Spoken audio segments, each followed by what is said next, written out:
આ તરફ વડોદરાનું Manjalpur police station વિવાદમાં આવ્યું છે। પોલીસે વૃદ્ધાને કલાકો સુધી બેસાડી રાખી વ્યથા ન સાંભળી હોવાનો આરોપ છે। હરિદર્શન સોસાયટીમાં રહેતા વૃદ્ધા સુરજબેન છતરસિંહની વ્યથા સામે આવી। વૃદ્ધ મહિલાની આંખોમાં આંસુ છતાં પણ પોલીસ નિષ્ઠુર સાબિત થઈ। પુત્ર અને પુત્રવધુએ માર માર્યાની ફરિયાદ લઈ વૃદ્ધા અહીંયા પહોંચી હતી। સમર નામનો પુત્ર સખી જનેતાનો વેરી બન્યો। સુરજબેનને માથામાં ટાઇલ્સ મારી ઈજાઓ પહોંચાડવામાં આવી હતી। ઈજાગ્રસ્ત વૃદ્ધ મહિલાની પોલીસને દયા ન આવી। પોલીસ સ્ટેશનમાં વૃદ્ધાને મદદ ન મળતા તેઓ વિલા મોઢે પરત ફર્યા।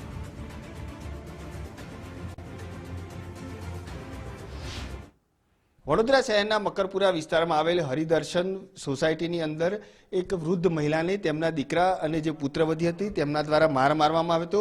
આપ જોઈ શકો છો તે રીતે આ જે બા છે તેમને તેમની જે દીકરો છે તેમજ તેમની જે પુત્રવધુ છે તેમના દ્વારા માર મારવામાં આવ્યો હતો અને તેને લઈને માથામાં આ જે મહિલા છે તેમને ઈજાઓ પણ પહોંચી છે। જો કે જે ટાઇલ્સ અમને માથાના ભાગે મારી હતી અને તેના કારણે આ જે બા છે તેમને ઈજા પહોંચી હોવાની માહિતી છે તે સામે આવી રહી છે। જો કે બહાર જે બાથરૂમનો જે દરવાજો છે તે પણ તેમના દીકરાઓ દ્વારા તોડી નાખવામાં આવ્યો હતો। ઘરની અંદર પર પથ્થર ફેંકવામાં આવ્યા હતા। આપણી સાથે બા છે એમની સાથે વાત કરીશું।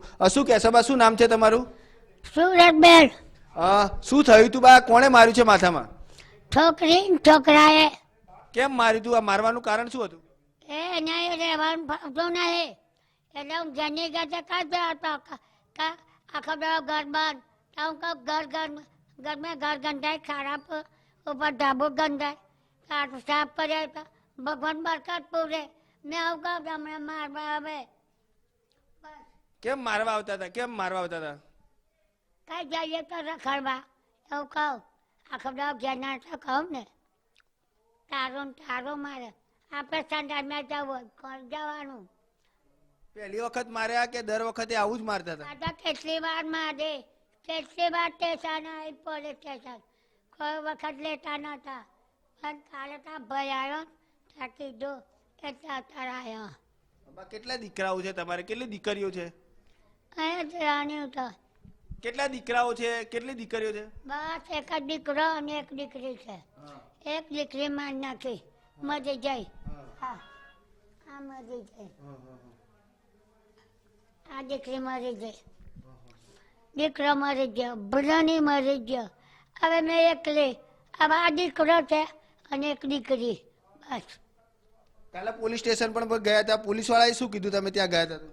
એ તો કોઈ ભારે કેસ આવ્યો ને તે જતો અત્યારે આવ્યો હતો અત્યારે બધું લખી ગયો બધું કીધું।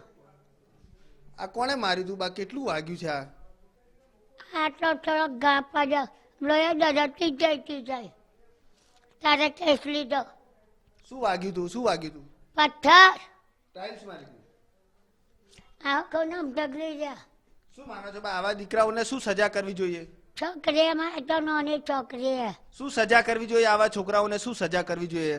શું કરે કોને કે શું સજા થવી જોઈએ? માનો છો કે આને જેલની પાછળ નાખવો જોઈએ આવા દીકરાઓને? બસ ભગવાન આવે। ના ના, આવા છોકરાઓને શું સજા કરવી જોઈએ એમ કહું છું? આપણે કશું નહીં કરવું ના કોઈને કશું કરવું નહીં મારે ઘરે જ ખાલી કરાવવાનું બસ એટલું જ। બહુ મારે છે હે ને? હા ઘર વહુને ચરબી છે દીકરાને કશું નહીં। દીકરો પીવે ત્યાં બોલે તે ચડાવે ત્યાં બોલે। દીકરો તો બહુ સીધો હતો પણ હું ખવડાવી દીધું હું અધરો કરી દીધો માને ભયાન વળે એને કશું ના કહે। બિલકુલથી જે રીતે વાત કરીએ તો જે બા છે તે કહી રહ્યા છે કે અવારનવાર દીકરો અને જે પુત્રવધુ છે તેમને આ જ રીતે માર મારતા હોય છે। ગઈકાલે પણ આ જ પ્રકારની ઘટના છે તે બની હતી। સામાન્ય ઘરની સાફ સફાઈ અથવા તો જે જમીનને લઈને ક્યાંક ને ક્યાંક બા છે તેમને ઠપકો આપ્યો અને તેની ઠપકાની અંદર આ જે બા છે તેમને માર મારવામાં આવ્યો હતો। જે ટાઇલ્સ છે તેનો ટુકડો માથામાં વાગતા તેઓને ગંભીર રીતે ઈજા પણ પહોંચી હતી। જોકે ગઈકાલે બા છે તે સારવાર અર્થે દવાખાને પણ ગયા અને હાલ તેઓ તેઓની જે જણાવી રહ્યા છે તે મુજબ પોલીસ દ્વારા પણ પોલીસને નિવેદન લઈ ચૂક્યા છે, પરંતુ મહત્વની વાત એ છે કે ગઈકાલે 3 કલાક સુધી બેસાડી રાખ્યા બાદ પણ આ જે બા છે તેઓ વિલા મોલે ફરજ ફર્યા હતા. જોકે હાલ આખી આ જે પરિસ્થિતિ છે તે તમે જોઈ શકો છો કે કયા પ્રકારે દીકરાએ આ જે બા છે તેમને માર માર્યો અને તેના કારણે બાને ઈજા પહોંચી. જોકે બા છે તેઓ જે આવા જે દીકરાઓ છે તેમની સામે કાર્યવાહી થાય તેવી પણ માંગ કરી રહ્યા છે, કારણ કે અવારનવાર આ જે તેમનો દીકરો છે તે તેમને માર મારી અને હેરાન કરતો હતો. આ એક વખત નહીં અનેક વખત દીકરો તેમજ જે પુત્રવધુ છે બંને બા છે તેમને માર માર્યો છે. બાની એક જ માંગણી છે કે ચોક્કસથી કાયદેસર થવું જોઈએ, કારણ કે અવારનવાર આ જે દીકરાઓ છે તે હેરાન કરતા હોય છે અને ફરીથી ભવિષ્યમાં આ પ્રકારની ઘટના ન બને તે પણ હાલ ધ્યાન રાખવું જરૂરી બન્યું છે. કેમેરામેન ડીકે સોલંકી સાથે અલ્પેશ સુથાર, ગુજરાત ફર્સ્ટ, વડોદરા.